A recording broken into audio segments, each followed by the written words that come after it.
আসসালামু আলাইকুম। কেমন আছেন সবাই? আশা করি সবাই অনেক ভালো আছেন।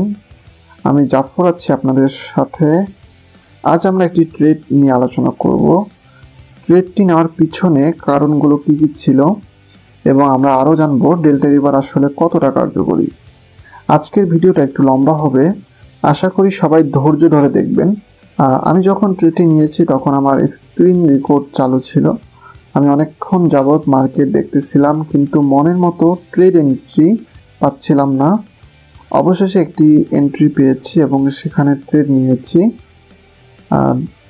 আমি একটু ভিডিওটি ফাস্ট ফরওয়ার্ড করে দিচ্ছি যেন আপনাদের বোরিং না লাগে।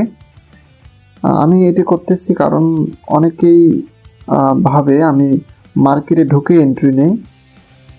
আমি চাইলে এই অংশটুকু কেটে একটা শর্ট ভিডিও আকারে দিতে পারতাম, তবে আমি এমনটা চাইনি। আমরা ভিডিওর শেষে ট্রেড নেওয়ার কারণগুলো ব্যাখ্যা করতেছি, ততক্ষণ পর্যন্ত আপনারা আমার সাথে থাকবেন।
এখন আমরা এই ট্রেডটি নিয়ে একটু অ্যানালাইসিস করার চেষ্টা করব যে কেন আমি এই ট্রেডটি নিয়েছি। প্রায় 20 মিনিট অ্যানালাইসিস করার পর আমি আসলে এই ট্রেডটি নিয়েছিলাম। এখানে অনেকগুলো কনফার্মেশন ব্যবহার করা হয়েছে, তার মধ্য থেকে আমি কয়েকটি তুলে ধরার চেষ্টা করতেছি। মূলত আমি যে শুধু ডেল্টা রিভার দেখে ট্রেড নিয়েছি বিষয়টি কিন্তু এমন না, তার পাশাপাশি কিন্তু আমি প্রাইস অ্যাকশন ফলো করেছি। তবে আমি এখানে শুধু ডেল্টা রিভারের কনফার্মেশনগুলো দেখাচ্ছি। আমরা যদি একদম এই ক্যান্ডেল থেকে দেখা শুরু করি তাহলে আমরা সহজেই বুঝতে পারবো। তো যাই হোক, এখানে এই ক্যান্ডেলের ভিতরে মোটামুটি সেলারের প্রেশার অনেক বেশি ছিল, যার ফলে নেক্সট ক্যান্ডেলটি স্বাভাবিকভাবেই রেড হয়েছে। তবে এখানে আমরা একটি লেভেল খুঁজে পাই যা একটি বার লেভেল ছিল। সাধারণত লেভেলের তুলনায় এই লেভেলটি কিন্তু অনেক স্ট্রং ছিল, তার প্রমাণ হচ্ছে এই ক্যান্ডেলের রিজেকশন। ঠিক আছে, তো রিজেকশন দেখলেই আমরা বুঝবো আশা করি। তবে সেলাররাও কিন্তু স্ট্রং ছিল, এই ক্যান্ডেল দেখে আমরা বুঝেছি। আমি যদি দেখতাম নিচের লেভেলটা অতটা স্ট্রং না, তাহলে আমি হয়তোবা এখানে একটি ডাউনের ট্রেড নিতাম। তো যেহেতু লেভেলটা স্ট্রং ছিল, তো স্ট্রং দেখে আমি আর ট্রেডটা এখানে নেই। যাই হোক, তারপরের ক্যান্ডেল যদি আমরা দেখি, এখানে বুঝতে পারবো মার্কেট ধরে রাখতে পারেনি, বায়াররা সেলারদের কাছে পরাজিত হয়েছে। অনেকে ভাবতে পারেন তাহলে তো নেক্সট ক্যান্ডেলে ডাউনের ট্রেড নেওয়া যাবে। কারণ হচ্ছে আমরা ভাবতে পারি যে যেহেতু আমরা এখানে ট্রেড নিতে চাইতেছিলাম ডাউনের জন্য, নিতে পারি নাই হচ্ছে বায়াররা স্ট্রং ছিল সেজন্য। এখন তো আবার কি হয়ে গেল, বায়াররাই পরাজিত হয়ে গেল সেলারদের কাছে। তো আমরা এখানে একটা ডাউনের ট্রেড নিতে পারি কিনা। তো আসলে বায়াররা কোথায় পরাজিত হয়েছে এটা আমাদের দেখতে হবে। ঠিক আছে, বায়াররা কোথায় আসলে পরাজিত হয়েছে এটা আমাদের দেখতে হবে। বায়াররা কিন্তু এই জায়গায় পরাজিত হয়েছে, তাদের লেভেলে কিন্তু না। ঠিক আছে, বায়াররা এই জায়গায় পরাজিত হয়েছে, কিন্তু তারা কিন্তু লেভেলে পরাজিত এখন পর্যন্ত হয়নি।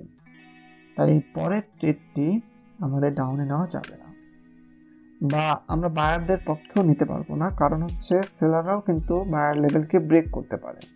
তো এরকম কনফিউশন সিচুয়েশনে আসলে কোনো দিকেই ট্রেড নেওয়া ঠিক না, বা নেওয়া যাবে না। তাই আমি কোনো রিস্ক না নিয়ে মার্কেট দেখতেছিলাম। এরপরে যত ক্যান্ডেল ছিল সব এই লেভেলের ভিতরেই ছিল। একই কারণে আমি কোনো ক্যান্ডেলে ট্রেড নিইনি, কারণ এতটুকু কনফার্ম ছিলাম যে এখানে যে কোনো কিছু হতে পারে। ঠিক আছে, যে কোনো কিছু হতে পারে, এবং দেখা যেতে পারে যে লাস্ট মুহূর্তে লস দেবে, এরকম চিহ্ন হতে পারে এরকম। তো মাঝের ক্যান্ডেলের অ্যানালিসিসগুলো আর বললাম না, কারণ সব ক্যান্ডেলে যদি ধরে ধরে বোঝাতে যাই তাহলে ভিডিও অনেক বড় হয়ে যেতে পারে। তো এখন আমরা দেখব হচ্ছে আমাদের ট্রেড ক্যান্ডেলের আগের ক্যান্ডেলটা।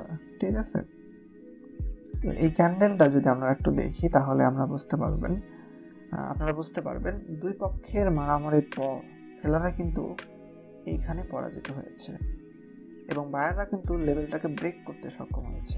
কোন লেভেলকে? সেলার লেভেলকে ব্রেক করতে সক্ষম হয়েছে। তাই আমি পরে ক্যান্ডেলে আপের জন্য ট্রেড নিয়েছি, সরাসরি কোনো রিট্রেসমেন্ট ক্যান্ডেল ছাড়াই। তো এর কারণ রয়েছে অনেক, এগুলো আসলে ডিটেলসে না বলি। তো রিট্রেসমেন্ট ক্যান্ডেল ছাড়াই আমি এখানে ট্রেড নিয়েছি, কারণ যেহেতু সেলাররা ফেল হয়েছে, বায়াররা চাইবে তারা উপরে যেতে, এটা স্বাভাবিক। সেলারদের লেভেলকে তারা ব্রেক করতে পারছে, তার মানে হচ্ছে বায়াররা এখন উপরের দিকে যাওয়ার চেষ্টা করবে। তবে শেষের দিকে একটু রিজেকশন ছিল। হ্যাঁ, তো এটা কোনো বলা চলে যে এই ট্রেডটি আমি যদি একটু পার্সেন্টেজে হিসাব করি, এটা 70% একটা ট্রেড। ওকে, আজকে এই পর্যন্তই। আসলে ডেল্টা রিভার নিয়ে যদি সব একদম ভেঙে ভেঙে বোঝাতে চাই তাহলে ভিডিও আর শেষ হবে না, তাই যতটা সম্ভব শর্টকাটে বোঝানোর চেষ্টা করলাম। আশা করি আপনারা কিছু হলে বুঝতে পারছেন। আল্লাহ হাফেজ।